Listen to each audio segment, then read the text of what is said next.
Inside this room, all of my dreams become realities, and some of my realities become dreams. What in the wide, wide world of sports is going on here?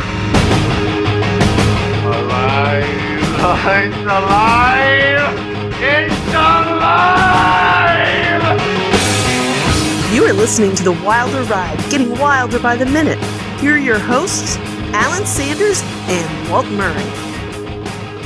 Hey everyone, welcome back to The Wilder Ride, getting wilder by the minute, a podcast that celebrates the films of Gene Wilder 1 minute at a time. And for season 2, we are diving into Blazing Saddles. One, of course you'll have the good decency not to mention I spoke to you minute at a time. I'm your host, I'm Alan Sanders. I am your co-host, Walt Murray. And these guys came back and they hung out with us over the weekend. We appreciate these guys from 60 Minutes With. From across the pond, we have Dave Robinson and Ben Ford. Welcome back, guys. Hello. Howdy, partners. Oh, look at that.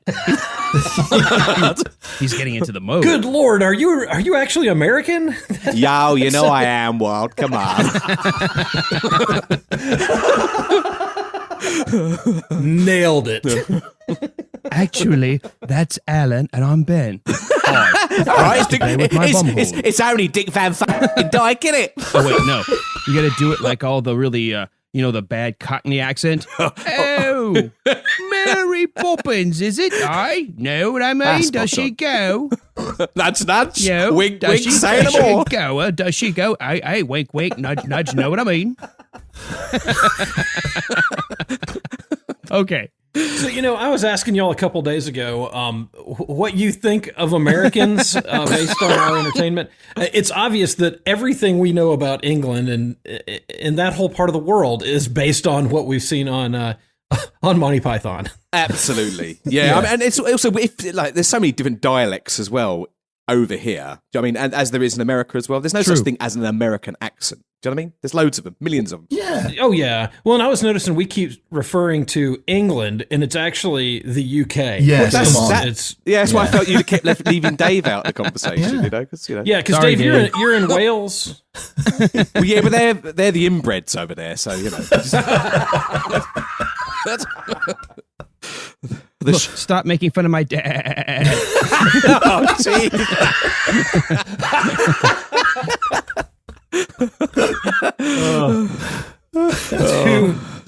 I think we owe an apology to the entire world, really. I was going to say to everyone in the UK, but I think we... Wait.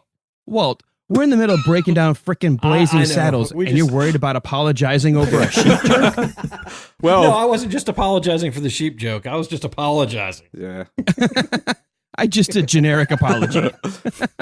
Just everything that we've said and everything we're going to say, we're sorry. We're just sorry. Sorry.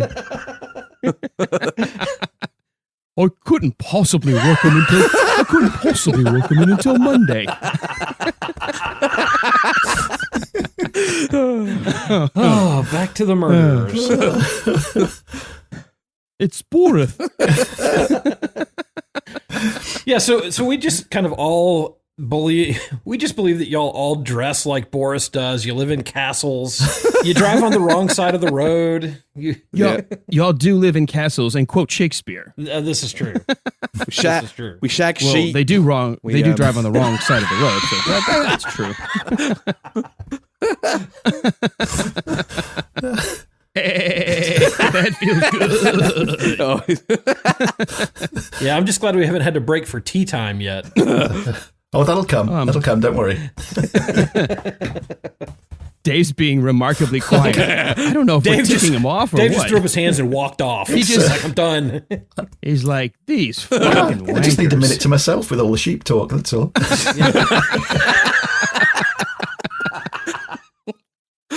A lambskin glove.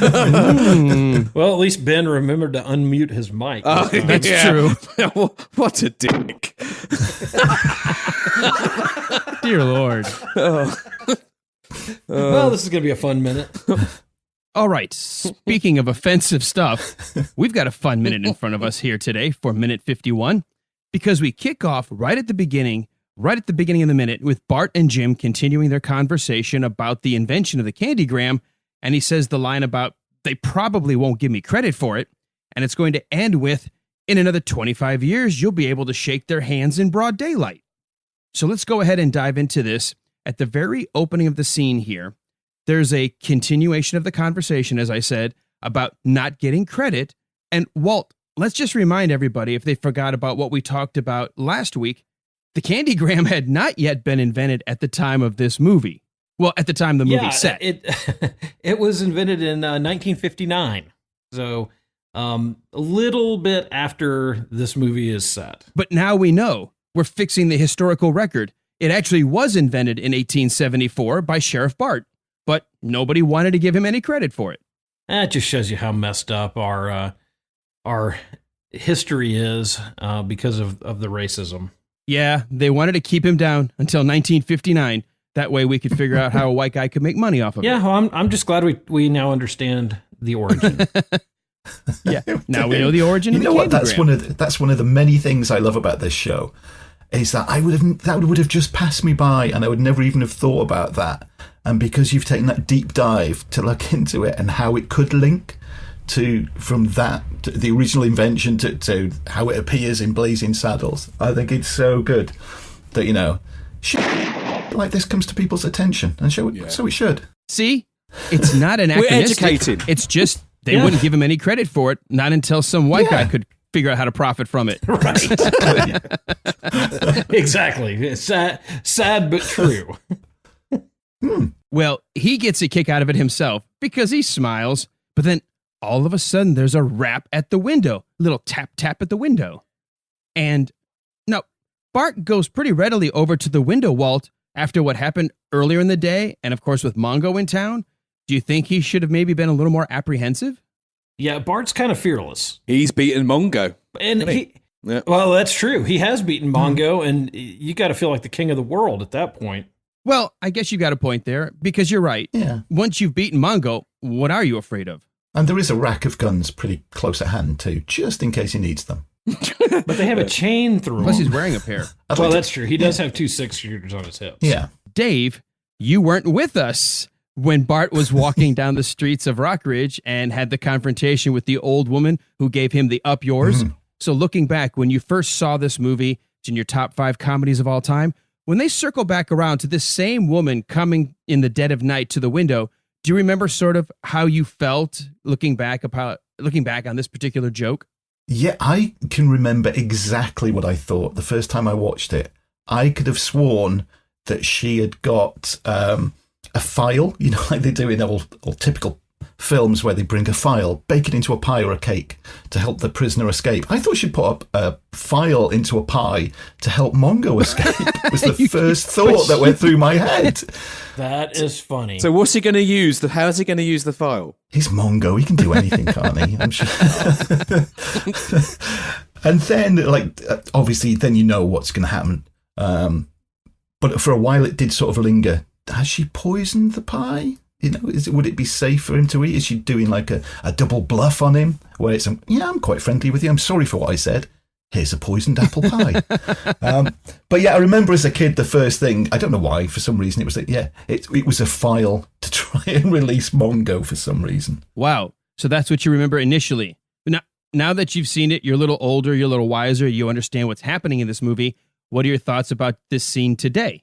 It could still be a poison pie. I mean, why not? And she comes back. You're much deeper than me because I just went, pie. Because she does come, but she gives him the pie and then she disappears and then she comes back and she apologizes for what she said earlier. Is that to make him feel at ease? Maybe she doesn't still feel as welcoming to him as she would like him to believe, and she has poisoned the pie. It's something that could have happened, and luckily he never eats it, or else the film could have gone in a completely different direction. Well, Ben, what about you, before we dive into this discussion of the joke coming to the window in the dead of night and apologizing for how she spoke earlier? What do you think about this scene? Pretty much the similar lines to Dave, if I'm honest. I thought it was a way of setting up to sort of pretend, oh, everything's okay, and doing the double apology type thing. I was very similar, not the file side, but perhaps poison, or in fact, just a bomb as well, like in a similar vein to what he did with the Candygram. She's one evil racist bitch, I tell you.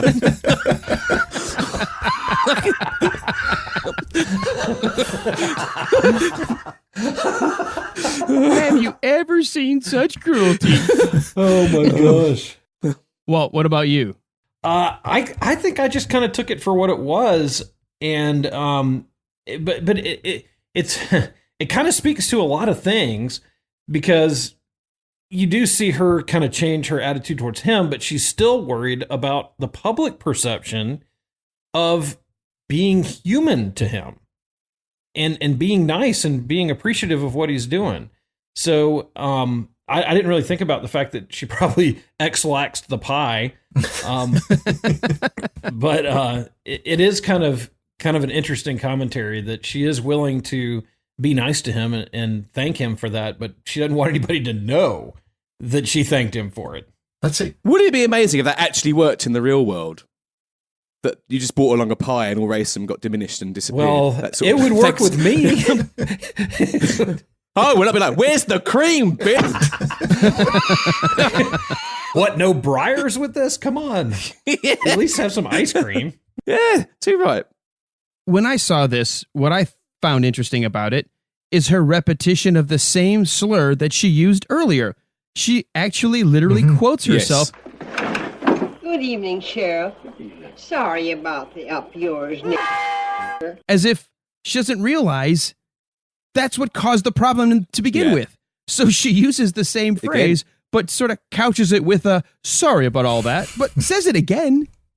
Double whammy. It's almost, to me, I think this is Mel Brooks right now saying, there are people who may not know better. Like, they just have been raised a certain way. I'm going to use words a certain way when I treat people. But so here's an example of an old person who's basically apologizing for using racist language, but that's all she knew, because she uses the exact same phrase this time. She doesn't think to say, I'm sorry for what I said earlier.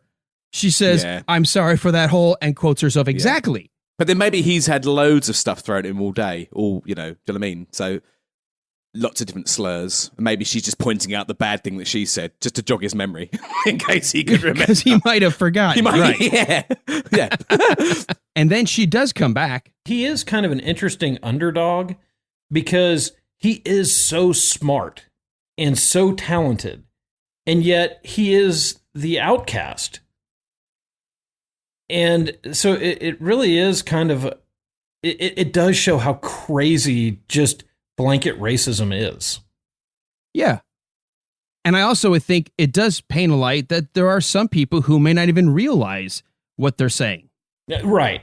I can guarantee that. In fact, particularly the generation before mine, like my parents' generation, it's quite dubious some of the stuff they can even come out with now. It's sad to say, but how they can word stuff. Not they wouldn't use the N word or anything like that, but I think there's still quite a borderline racist, even just back from that generation as well. Yeah. I don't know whether it is. Yeah, do you agree? TV shows over here, during the 1970s especially, were rife with it. I mean, especially comedy shows. There was one. Oh God, what was that comedy show with the guy next door? And the name of it is just Love Thy Neighbor. Oh yeah, Love Thy Neighbor was the whole basis of the comedy of that show. Was just everything wrapped around racism. There was a white couple and a black couple moved next door to them, and the language that was used in it. Now, I mean, obviously that would never get made today, and I'm sure a lot of people watching it today would not even raise a smile watching it, never mind laugh at it. But that was like a hit comedy back then. And I think growing up through that period, and because it was sort of like the norm at that time, it would, it's funny and it was laughing at it, but then times change and everything changes.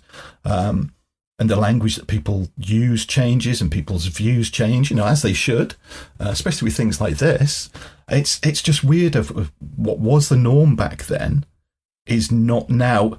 And I think a lot of people don't take that into account, do they? They just instantly get offended and will not sort of put it within that time period into that little capsule of when it was broadcast, when it was made, and take that into account and just immediately go, that offends me. Like you've talked about before, both of you guys on this, and, not looking at Blazing Saddles as, just holding a mirror up to society going, well, you're all stupid. This is all anti-racism. It's making people look and how stupid it all is. But a lot of people won't even see that. They just hear the M word. They just hear other trigger words and immediately get offended and jump on social media to shout their opinion. Mm-hmm. But this is why I think this movie should be able to be made this now. It should be able to, because for everything you've just said, Dave, it's like, why can't it be made now? In context, it all completely makes sense. So it does. All this does, in a way, is drive a lot of... I mean, it's still there. Racism is hugely here still. And we're talking about people who are the generation below me, which I think is crazy. I had a mate of mine who literally thinks it's disgusting if a white man was to go out with a black lady, or vice versa. I'm like, what the fuck? I can't believe I know people like that in this day and age who are younger than me. For what reasons exactly? They haven't got an answer. It's just, that to me is pure racism. Do you know what I'm saying? Well, and we also use that term, and I know this is moving into a heavier discussion, but I think we sometimes use that term for everything when we actually mean things like bigoted or uninformed or ignorant, Yeah.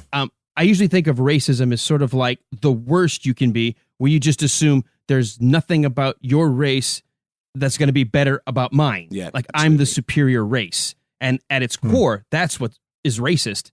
And I can't go along with somebody just because they have darker skin. Well, that's bigoted. It's all been mixed up into one big pot now. And I'm with you, Ben, though. The culture's a little different.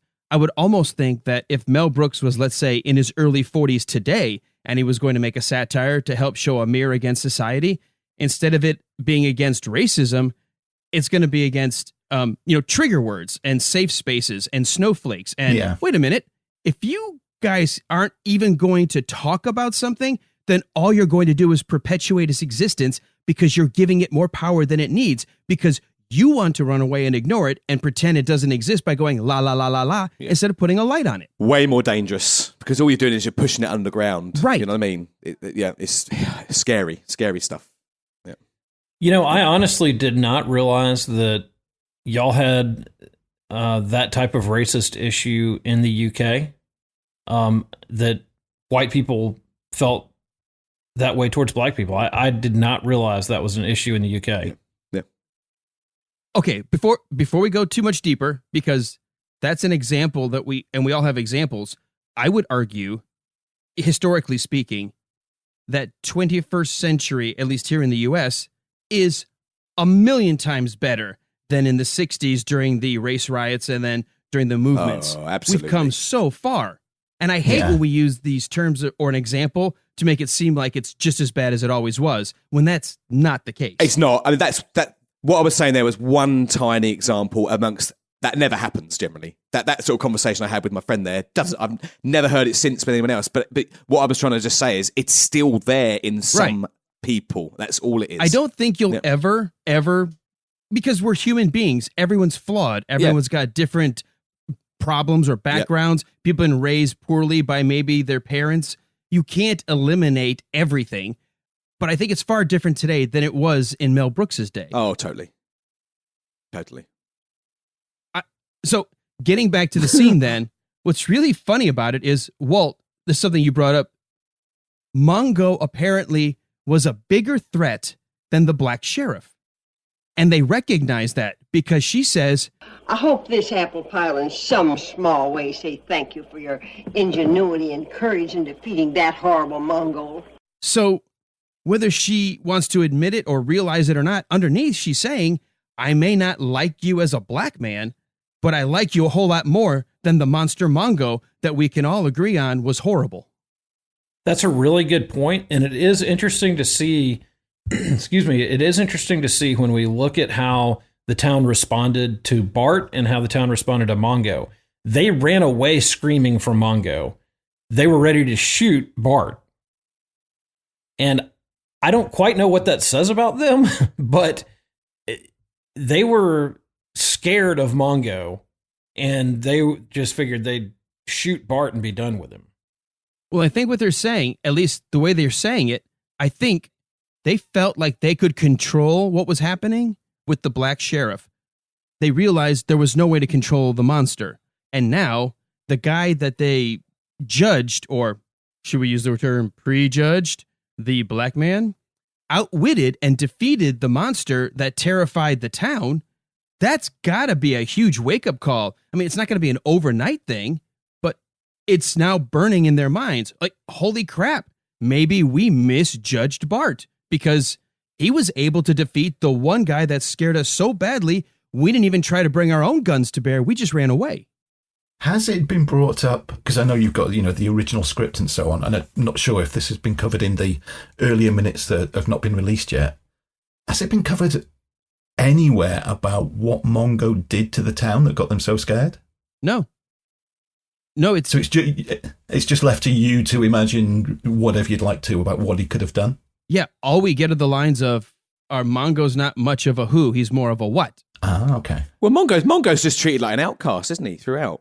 Like a dog. He is. Chained up like a dog. Yeah, we did talk about that around the campfire. He's obviously some kind of a monster. And even Jim goes to the point of saying, no, don't do that. Don't shoot him. You'll just make him mad.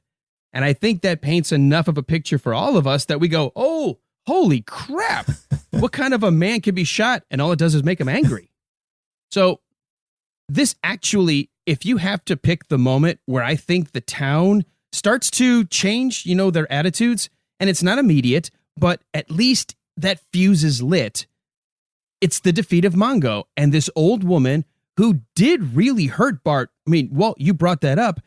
Not everyone's been able to penetrate through Bart's, to the inside of him to have an effect. He's always able to smile and get around it and outwit those folks around him. The only person that really affected him was the old woman that he met in the street. Yeah, that's very true. It's very true. And she really did hit him at the core of who he is, that she insulted him because of how he looks and not because of who he is.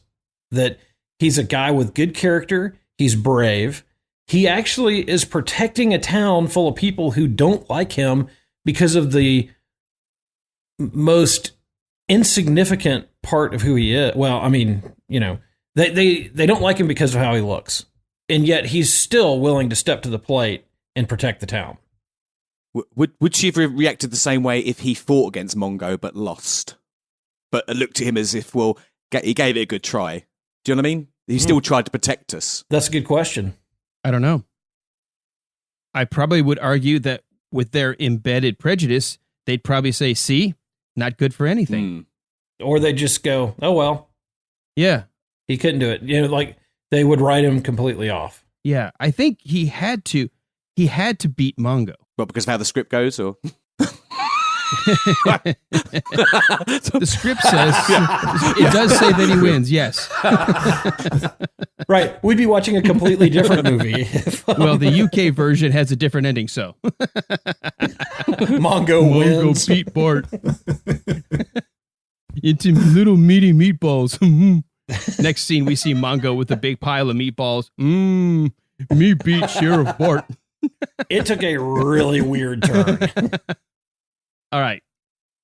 Walt, remember when we talked about in the script that after the scene after he was confronted by this old woman and she said, initially, suck wind, and they changed it to up yours. And I said that the script actually has him go on with a couple of different scenes with Jim watching from the window, basically putting up a finger like, there's one time I told you so. Now there's 2 times I told you so. And we both like that they didn't do that. That instead of having that repetition, they only had the one woman. They never shot back to Jim acting smarmy, right? Right. In the script, sort of a mirror here, after the old woman comes to the window and leaves, it's exactly like in the script, about coming back and saying, Of course, you'll have the good taste not to mention that I spoke to you. And he's like, of course. He's so polite about it. He goes to sit down and there's another tap at the window.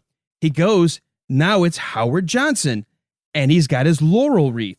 And Howard Johnson, when he opens the window, says, Sheriff, I want you to have this wreath. I meant to give it to you on the day you came to town. Bart then accepts the wreath. Bart says, thank you, much obliged, good night, closes the window. Then there's another tap. It's Howard again. Of course, if anybody asks where you got it, just tell them you stole it out of my store. Oh my gosh. Bart says, gotcha. Then Bart closes the window. There's another tap at the window. It's the town barber in his smock. The barber shows Bart his scissors and a comb and says, I want to apologize for not being able to take you today. You come around anytime tomorrow and I'll give you a haircut and a shave on the house. Good night. Bart says, much obliged, good night, and closes the window. Another tap of the window. Bart opens the window. There's the barber. Of course, the best time would be about 4 o'clock in the morning. I know I'll be free then. Bart goes, solid, and then closes the window, and then says, I'm rapidly becoming a big underground success in this town. I like that. I mean, it would have added, obviously, quite a bit to the time, the running time, with all the opening and closing the window and that. I like it, though. See, I prefer it as it is, I think. I think reading it and imagining it works. If they had filmed it, it would have gotten so repetitious with everyone having to knock on the window and then immediately come back and basically not to come back. That's the thing. Yeah. Yeah, I think I like it the way it is. When they cut out everything else that happened earlier in the day, where we don't have the repetition of 3 different instances of something going wrong, we don't need anything more than this for that evening shot. Yeah.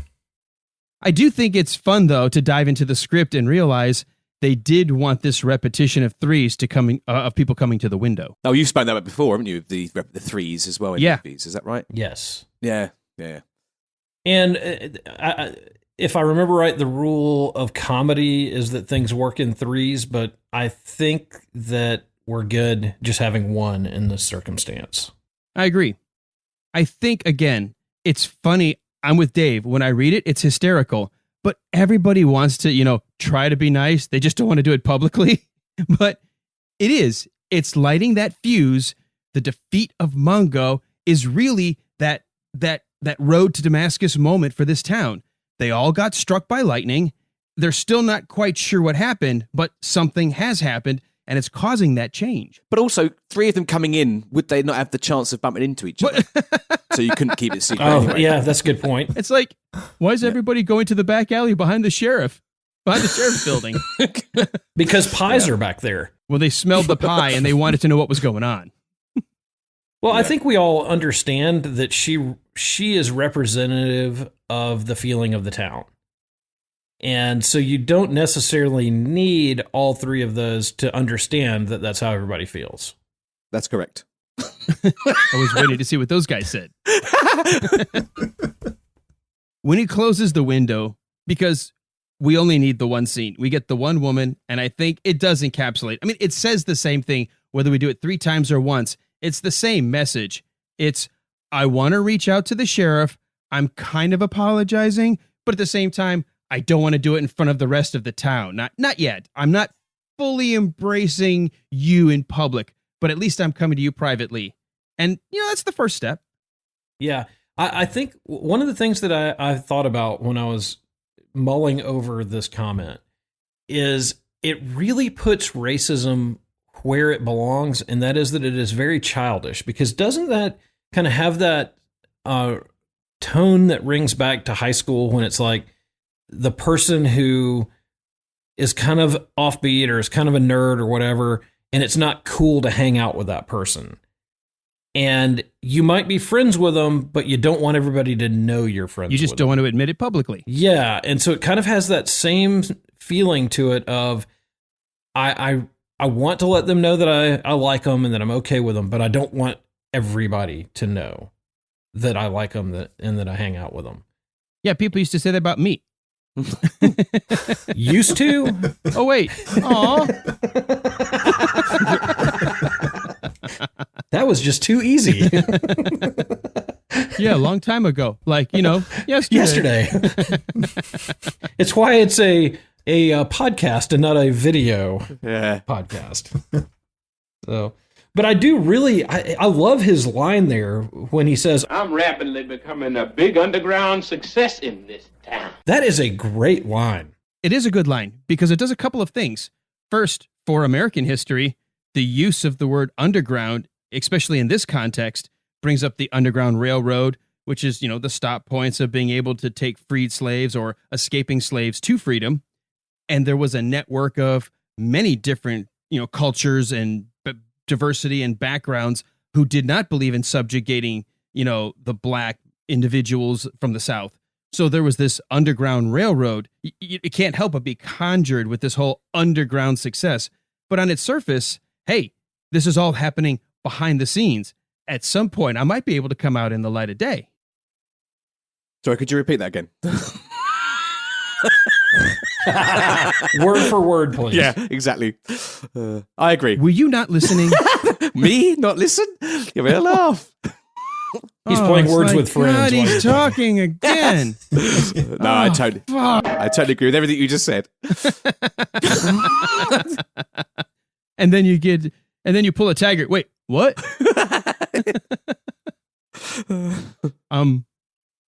Well, we do get one little comment here. Gene Wilder as Jim, and Jim's pointing out, hey, see, in another 25 years, you'll be able to shake their hands in broad daylight. Oh, yeah, it's brilliant. Like, to me, that's the statement. Like, look, it's great that these guys are being more friendly to you, but they're not really doing it in front of everybody else yet. So it goes back to what we said earlier. Yeah. If you're not shedding light on something and you're just going to shove it underground, are you really exposing it? Are you really going to address the issue until it is in broad daylight?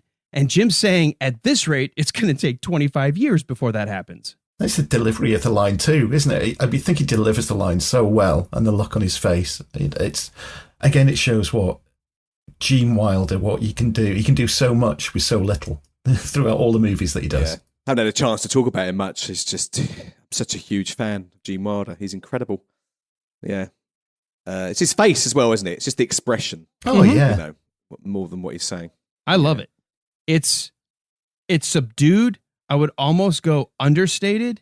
And yet it really hammers the message home of, you are making inroads, but it's not going to be overnight. Just quickly, because I'm just struggling to really remember. Jim is not racist at any point in this movie, is he? No, not at all. So how come he isn't, even though everybody else is? I think that's another thing. I mean, this is me now. This is Alan's opinion. I have not read this anywhere. But the way I look at it, as a student of film and a lover of all things literature and art and creativity, if I'm Mel Brooks, I have to show not every white person is a racist. Even though the whole town here is, right. We've got a guy, and I think that's part of the other message that we get from this movie is, hey, if you're going to this movie and you're the black person or you're the Irish or the Chinese that's being made fun of by this culture in this movie, look at Jim. He never bought into this idea. That means not everybody that's white is immediately racist. Yeah, and this is exactly how it would have been as well back then. I mean, even the old lady delivering the pie is not really racist. She's just a sheep following everybody else. And I think it's important. I mean, we use these terms a lot, and I hate when I see the media do it. Always and never. I mean, those are absolutes. And if you say anything like all white people are racist, the minute you have one who's not, well, then that blows the whole argument, because then they all can't be because one's not. And I think it's important to say there's always going to be an idiot. You can't just get rid of everything, but you've got Jim here to reflect that, hey, he accepted Bart from day one for who he was and never said a thing negative. Yeah, because not everybody was racist. Right. Yeah, exactly. Like it is now, like it's always been. In fact, actually, this is a great question, Ben, that you've asked, because now that we've gone through the script, Gene Wilder actually toned down some of the words that his character was supposed to use. Not that he himself was racist, but he felt like, since I'm not, why would I use the N-word? I mean, ever. Like when he gets the message, and he said, I've got a message addressed to the Deputy Spade. It was actually supposed to be Deputy N-word in the script. But he didn't like the idea of his character using the N-word ever. And so they changed it to a slang, but still a bad term, but not necessarily as bad as the N-word. Right, okay. No, one thing that I think that is important about Jim's character that we haven't really talked about is that this is a redemptive story about him. Because when we first find him, he's upside down in the cell, passed out drunk. And through his relationship with Bart, his character is redeemed, and he kind of cleans his life up because of this friendship that he has with Bart. So I don't think they go into it a whole lot, but he does owe a lot to Bart, just like everybody else does, but for a different reason. Yeah, and I think the character of Jim as well, he can relate to Bart because Jim has been on the outside of mainstream society as well, and has been looked at differently and has been judged for things, for different things that maybe he shouldn't have been judged by. So he's got that connection with Bart that maybe he feels a bit of an outsider too. So that's the common ground that they've got between each other. Good point. Yeah, I think that I kind of like the idea of sitting, like if you look at it from what we're seeing on screen, sort of the symbolism and the imagery. When Bart is first introduced to Jim, when Jim is coming to, his world is literally upside down. Yeah. And it's Bart who helps right Jim, right there in one brief second of screen time. He comes to Jim's rescue and helps right the ship. So Jim's world's been upside down until Bart shows up. Yeah, that's a good point. Yeah, I never thought of it that way. But yeah, that makes sense. Perfect sense. It's a nice little visual thing. Some people will see it and some people won't. Yeah. But I think it's there on purpose because we intentionally show Bart upside down through Gene Wilder's point of view, just in that one shot. So he sees the world upside down when he says, I don't know, are we black? And he says, yes, we are. And he says, well, then we're awake, but we're very puzzled. And it's Bart who comes into the cell and props Jim back up and puts him back on that, even keel. It says something about Bart too, because he takes Jim for who he is. It would have been easy for him to say, here's another white guy, and just write him off. Or another worthless drunk, right. Another worthless drunk, yeah, and just write him off and send him on his way. But Bart has a knack for reaching out to people and taking them for who they are, and not just assuming what they are on the surface is who they really are. So am I to understand that we are to judge Bart by his actions? Huh. Oh, yeah. Can you believe that? Yeah. Good idea. The Good content idea. of his character, possibly? Yeah.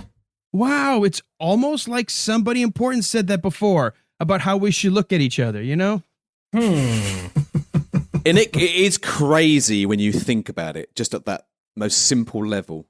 It really is that crazy that people are racist or were racist purely based on that fact, just by the color of the skin. That it just drives me crazy, as if I can't get my head around it. I just can't get my head around it. Well, I think that says something for all of us here in this show, this week and, last week and most of the guests we've had. In fact, I would argue all of our guests, at least thus far, we just weren't raised or, we have heard words. We may have been able to joke a lot. I know certainly a lot more when we were growing up. But Walt, you and I were saying this, have said this over and over again. It never even occurred to me that I couldn't be friends with somebody because they were a different color. I mean, it's like, no. I mean, there were plenty of white kids who were assholes that I didn't want to hang out with. No, more. I had a very good black friend at school as well, like that. He was black, he come from Somalia, really, really good friend of mine, and it was just natural for me. And that's a good 25 years ago. Natural, So, but again, I mentioned earlier on, there would still be people around who would be uncomfortable with that when I was at school, even in my generation. So perhaps it was how I was brought up. I was brought up the right way, thankfully. And I do that with my kids. They're brought up the right way. Well, that's good. I think, I said this earlier. We have been heading in the right direction. We're a lot better today than we were before. There's always room for improvement. But as long as more of us are willing to have the conversation and second, raise our children properly, it takes generations sometimes for this stuff to go away. Yes. And I just hate the idea that certain words, certain phrases, people will just immediately get triggered and shut down instead of, talking more. They want to talk less. Yeah. So, and that's kind of why, Walt, you and I picked this movie. We were going to do Silver Streak for season 2. Yeah, which is a great movie. Well, one thing that I kind of have to remind myself of too is that the conversation has to go both ways, and that there are people who have legitimately been hurt by racism, and it has to be hard for them to step up and go, okay, I'm willing to trust people enough to have those conversations. That's a good point. But I think that's what this movie also illustrates. I love Bart. He never once gets on a soapbox and preaches. He never tells us how bad we are or how good he is. He's just a good guy. And he constantly lives a good guy life. And he wins people over through his actions. He does. And he's willing to go back and trust these same people that hurt him. Yeah, which is, I understand, that's really hard. But one thing that he doesn't do is he doesn't assume that everybody's going to be like that. He almost works from the assumption that people aren't going to be like that. And that's why he and Jim become such fast friends. That's a good point about having the right attitude. You know, he hasn't got he's got a much more optimistic view of people. You know, even if they let him down, he'd rather stay optimistic rather than pessimistic. Mm-hmm. Well, I think the truth of the matter is that there are less people who hold these horrible views than there are people who hate those views. Okay, I think that makes sense. Yeah, well, and I think Bart's attitude is that he is going to meet more people who he can be friends with than he's going to meet people who are going to hate him because of who he is, because of the color of his skin. That people are going to want to accept him for who he is. And not be ignorant like this. And because he's a good person, isn't he? So people are going to see that and, you know, going to gravitate towards him because he is a good person and not just an asshat, as you would say. Yes. Right. And he is a very likable guy. He's really cool. He is. Yeah. Well, we've said this before, Walt. When I grew up, I wanted to be riding along with Sheriff Bart. I mean, I wanted to be the Waco Kid because I liked Gene Wilder and I thought it was cool that he was the fast gunslinger, but I wanted to go on adventures with Sheriff Bart because Sheriff Bart was the hero. When I was a kid as well, it's like watching things like the A-Team. I wanted to be all those characters out the A-Team, including Mr. T. You know, when we played around. Maracas. Yeah, don't pity the fool. In 1972, a crack commando unit was sent to prison by a military court for a crime they didn't commit. These men promptly escaped from a maximum security stockade to the Los Angeles underground. Today, still wanted by the government, they survive as soldiers of fortune. If you have a problem, if no one else can help, and if you can find them, maybe you can hire the A-Team.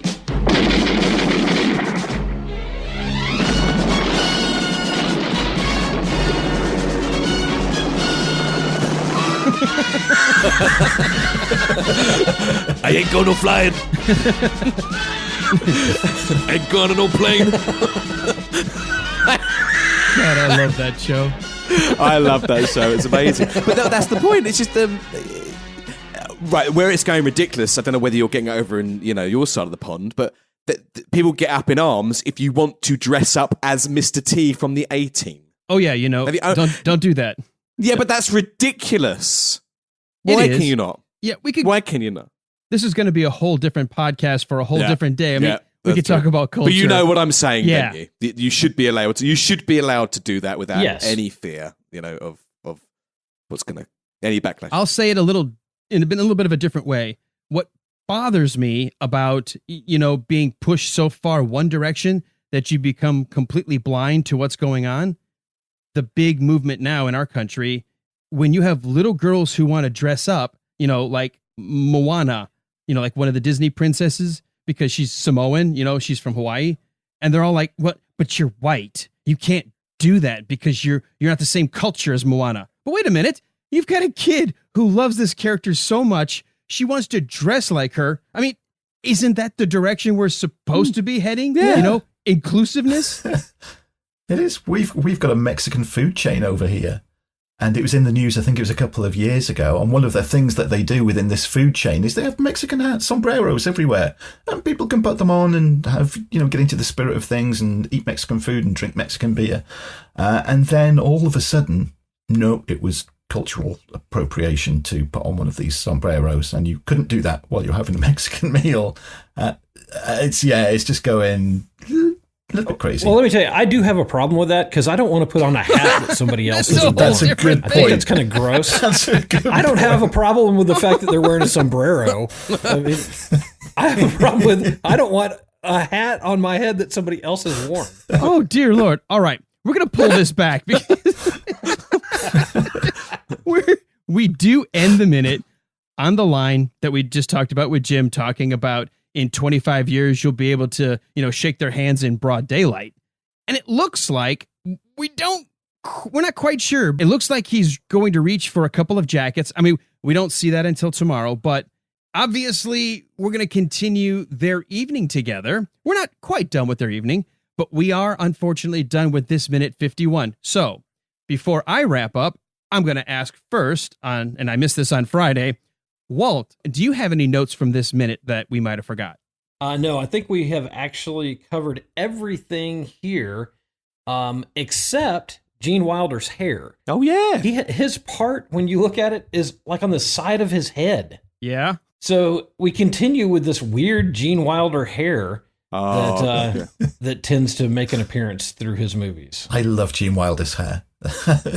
It should get its own credit in every movie, I think. We were talking about creating a Twitter account where we did Young Frankenstein, either for his mustache or his hair. It was either going to be, Gene Wilder's mustache or Gene Wilder's hair, and then we would tweet daily. His mustache changed in like every minute of Young Frankenstein. All right. Well, Dave, do you have anything in your notes? No, I think we've covered just about everything you can with this one. Excellent. And Ben, what about you? No, absolutely good. Covered everything there as far as I can see. Yeah. I'm good too.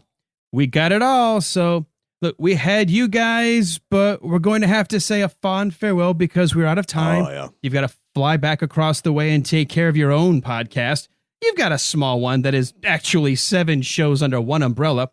Dave, why don't you break down everything again for all of our guests and listeners as they go to visit you at 60 Minutes With? Yeah, the best place to go is the website, 60minuteswith.co.uk. Everything is on there. We do reviews of movies. We do all news. The 7 different format shows that we do are all on there. So whether you like video games, film, TV, music, it's all covered, and you can stream or download them straight from the website, or you can just subscribe, which is probably the best way, via whatever you use to subscribe to The Wilder Ride. And Ben, I want to give you a chance to do a shout out because I know you were part of 2 of those podcasts, including one that is similar to what we are doing here, but you're not going to break it down by a minute, but you're going to go through the entire filmography of Clint Eastwood. Absolutely. Dave and myself, we've always been massive fans, both Dave and myself, of Clint Eastwood. Also sort of going back, there's a bit more of a family history with both of our fathers were massively into him as well. So it's quite nice. So along the way, we'll have some good chit chat about, just memories, I suppose. Just watching growing things up with him, yeah. That's called that's a Clint cast, which, as you say, is going to cover all of Clint Eastwood movies, starting from 1964's A Fistful of Dollars, and then by this point we're going to go all the way through to The Mule, but it's going to take a while because we're going to cover every movie individually, and we're going to do it as quick as we can. But it's clearly not going to be minute by minute. That would be ridiculous because anyone who takes on that who would do that sort of stuff? Who would do that? That's going to just cover each movie on a show. Just see where we go with that, and we're going, as I say, we'll get the first one out shortly. We have done one pilot episode, which does discuss just our sort of thoughts and memories of Eastwood to start with, and then we can't wait to cover it. I'm very excited for it, and can I just shout out you guys though before we go as well, because seriously, I stumbled upon your podcast just by doing a Gene Wilder search on a podcast app, and then you guys popped up. I found you through Walt. What was I listening to? It was a show. It was a Rocky show. I was already listening to a Rocky show, but I didn't catch what your podcast was. Was it the Slycast? It was one of the guys from the Slycast. They've sort of all joined up. Dave, you might know a little bit more about this than me. They all sort of, about 4 different podcasts have formed one big conglomerate of Rocky podcasts. And I believe, Walt, you was on an episode discussing a film. I think you phoned in. Am I right in saying that, or have I just made this up? Yeah, they were talking about what I can't remember if it was what his worst movie is. Yeah, they were or talking something about like that. Stop or My Mama Will Shoot. They had said that Yep. Stop or Mama Will Shoot. Yeah. And I made some points there about, no, that wasn't his worst. And one of his worst was Cliffhanger. And so they had me do about a 2 or 3 minute little discussion on that. And then now I nearly crashed my van listening to that statement that you thought that. I was intrigued to hear what you had to say, and so for that I heard you, and I didn't catch what podcast you was from. I just knew it was a Gene Wilder one, and it was just one of those things where I got out of my van or whatever. The podcast finished, and then it sort of just deletes off my thing after that. Anyway, so I did a search, found you guys because I knew it was the minute by minute something. And then just literally binged on every episode of Young Frankenstein. And what I do is, like I say, I tend to reach out to a lot of the podcast hosts if I enjoy what I'm hearing. And you guys seriously are fantastic. Hilarious, informative. The guests you get are great, particularly the 2 chaps from the UK. Oh, amazing. But you no, heard them coming up later? Yeah. We've got more of you blokes scheduled, you know. You got some dodgy Welsh bird coming on, I'll tell you that. Jesus Christ. Yeah, we hear that's coming next. No, but seriously, guys, keep it up, because the fact that you're covering Gene Wilder for me is one of those ones who I've got particular stars who I grew up with who are greater than the rest, and Gene Wilder is one of them. Just whether it be Haunted Honeymoon, which I like, I absolutely adore that film. Obviously, Silver Streak and Stir Crazy, you know, all that stuff, and then obviously Young Frank. Just coming back and hearing it, and I know you're going to cover all these movies eventually, and I'm super excited. But your format, your rapport you've got is just fantastic, and yeah, highly recommend it to everybody. It is. Yeah, I would agree with that totally, Ben. And I think people should also know the work that is put into this format of a show. It's a hell of a lot of work for what is free entertainment. So I know that there's the Patreon for the Wilder Ride. So you want to throw these guys a few bucks, just think of all the work that they do behind the scenes to put this entertaining and informative show into your ears. Just keep that in mind. Thank you. That was awesome. Walt, I don't even think we need to do an outro for our show. I think they've done it for us. No, we're good. We're good. Well, why don't we encourage people to join our listeners group? I was going to say the one thing that we would encourage y'all to do, and there is so much discussion that goes on in our Facebook group. So jump on over to facebook.com/The Wilder Ride, join there or follow us there, and then hit the button to join our listeners group. And from there, you're going to have all kinds of discussion and cool stuff that people are posting, and then any announcements about our show we make there as well. So we'd encourage you to do that. And I really appreciate you guys coming on with us. And I'm a big Clint Eastwood fan too, so I'm really looking forward to y'all covering everything from his war movies, westerns, Dirty Harry, all the great stuff he's done. I'm really looking forward to that. Clint Eastwood is just amazing, and I can't wait. We're under pressure, Dave. You do realise that, didn't you? We are now, aren't we? I will also add that regardless of which of the titles, if you ever have a need of someone to step up and provide a complete dumbass perspective, feel free to invite either one of us. Oh, you guys are definitely If you need someone to set the bar as low as possible, I was going to say we can hit that low bar, no problem. Well, we've probably single-handedly destroyed your podcast, so you may as well come and do ours as well. So yeah, let's go for it. Awesome. Well, let me remind you, we've had BK and Commander Clark on our show, so true. That if it wasn't destroyed there, you guys you guys would really have to work hard to do it. Yeah. Well, thank you guys for spending so much time with us, coming across the pond, giving us 3 episodes with us here at the Wilder Ride. It's been an absolute pleasure to have you guys both. And I'm going to encourage everyone as we wrap up, go out 60 minutes with, and it's the number 60 with. Look for it. It's easy to find. I found it on Apple Podcasts. I subscribe, so I will not miss an episode when they drop. I mean, they're not daily. Sometimes you might get 1 or 2 in a week. Sometimes you might go 2 or 3 weeks before one. But 4 episodes last week. How about that? I know. I got spoiled. Don't expect that all the time. I know. But I wasn't on any of them. You're right. You are on the next one though, Ben. As of I am on the next one. The one that's in the books. Well, by the time people hear this, it's already been out. So let me set the stage for tomorrow, and I'm going to need you guys to stick around so we can see if we can get Tina for an extra minute, because we're going to have a minute in between. But we will have Tina Rogers, who will join us to talk about the introduction of Lily von Stupp. So you're going to have to come back tomorrow, because we're going to have to start off with, I ain't going to hold my breath for it, bro. And we'll end with, what's the job? And I can't wait to dive into an introduction of a brand new character. More than halfway through the movie, we're going to be introduced to Lily von Stupp. But you got to come back tomorrow for that, for this, The Wilder Ride. Can I have some apple pie now? Apple pie. I'm pining over Madeline Kahn, and he's thinking about the pie. I'm thinking about what the hell was she doing, patting down her legs? She's got tights on. She's like pampering herself with. What the fuck? Did they do that back in the day? She's amazing. She is. On Madeline she is Kahn. amazing. I cannot wait to tell you how she had to audition for the role. Well, if Madeline Kahn would bring me an apple pie. Anyway, you're going to have to come back tomorrow.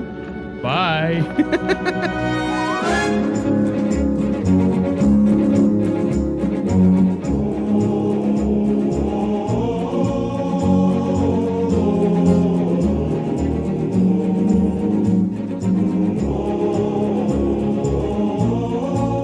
Hello, Alan. Hello, Alan. Alan's muted himself. Well, it's going to be much more interesting without him here. So, anyway.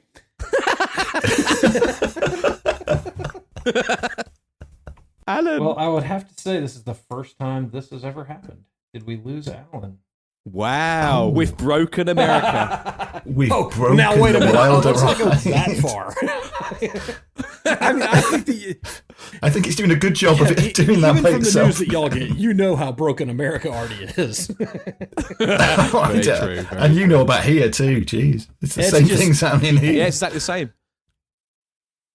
Well, and Well, this is kind of crazy. So Yeah, we don't know what to do now. hello, He's still on the. He's still on the line. Hello, He's still there. I can still see his picture. Froggy. Maybe he can hear us. What's going on? Okay, I'm back. Hello. Oh, where have you been, you? What happened? I don't know, but I can just say I that had the this- last 2 minutes we really covered some stuff. It's the Oh, best the part. best- yeah. Best 2 minutes ever of Wilder Ride, I'd say, in both seasons. I cannot wait to hear what you guys said. I can't wait to hear what you said. Well, the great thing is we kept on talking. We only realized like 2 seconds ago that you weren't here. I am your host, and you are my guest. Yeah, Ben goes, something annoying has gone away. What happened? Oh my God. Ben, that was really inappropriate. Oh no, I'm sorry about that. It was like a constant fucking noise. It was just irritating me.